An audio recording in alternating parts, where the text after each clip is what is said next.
அது என்னையா சொல்லியிருந்தீங்க? பிஜேபி தமிழ்நாட்டுக்குள்ள வந்தால் என்ன பண்ணிட போகுது, ஏன் விட மாட்டேறீங்க அப்படின்னா, நான் உங்கள் ஃபிரோஸ். நீ இந்த வீடியோ பார்க்க முன்னாடி அந்த ஃபாலோ பண்ணி வச்சுக்கோங்க. வெஸ்ட் பெங்காலில் பிஜேபி தான் வந்திருக்குன்னு தெரிஞ்ச உடனேயுமே அங்கே வின் பண்ண பார்ட்டி ஒப்போசிஷனாக காங்கிரஸ் பார்ட்டியை அவ்வளோ அளவுக்கு தாக்கினாங்க. இன்னொரு முக்கியமான விஷயம், கலவரம். தமிழ்நாட்டில் இங்கே ஆட்சி மாறின பிறகு கலவரம் ஏற்பட்டுச்சுன்னு நினைக்கிறீங்களா? கிடையாதுல்ல.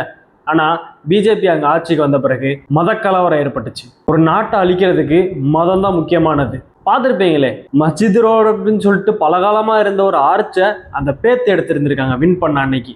அது மட்டும் இல்லாமல் இந்த தெருவுல இருந்து அந்த ரோடா அப்படி விரட்டி இருந்திருக்காங்க. இதெல்லாம் பார்க்காம பிஜேபி தமிழ்நாட்டுக்குள்ள வந்தால் என்ன, எப்படியா மனசாட்சியெல்லாம் இப்படி உங்களால் பேச முடியுது?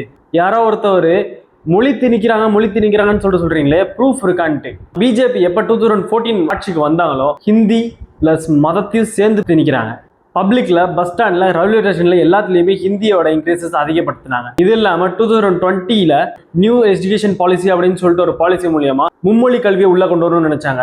மேண்டட்டரி தமிழ் இங்கிலீஷ் தான், பட் ஹிந்தியா அவங்க கொண்டு வரணும்னு நினைச்சாங்க. அப்புறம் இன்னொருத்தவங்க யாரோ கேட்டிருந்தாங்க, ஏதோ ஒரு ஸ்கூல்ல தமிழ் பேசுறாங்க அப்படின்னு சொல்லிட்டு ஃபைன் 500 கலெக்ட் பண்றாங்கன்ட்டு. இது அங்க மட்டும் தான் கலெக்ட் பண்றாங்களா? நீங்க இன்டர்வியூக்கு போனாலும் இங்கிலீஷ்ல தான் பேசுவாங்களே தவிர ஹிந்தியில கிடையாது. இன்னொரு லேடி யாரோ கேட்டிருந்தாங்க, காங்கிரஸ் இதெல்லாம் பண்ணிச்சு, அப்ப அது உங்களுக்கு கணக்கு தெரியலையா? ஒரு முஸ்லிம் ஒரு இடத்துல இருந்தாக்க அதை சுத்தி இருக்கிறவங்க எல்லாருமே ஒரு வார்த்தை சொல்லுவீங்களே, என்னது?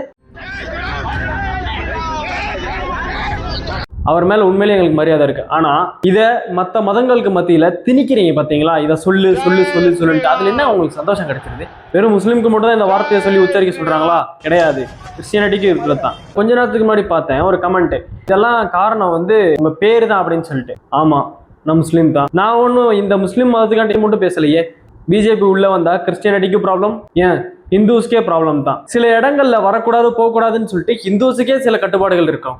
இந்த விஷயம்லாம் புரியாம நீங்க எல்லாம் பேசுறதுக்கு உங்க பேர் தான் காரணம்ன்றீங்க. போங்க என்கிட்ட. நான் இப்ப பேசுனது எல்லாமே என்னோட சகோதரர் Hindus and Muslims and Christians எல்லாத்துக்கும் சேர்த்து தான். உங்களோட சப்போர்ட்டை கமெண்ட்ல காமிங்க.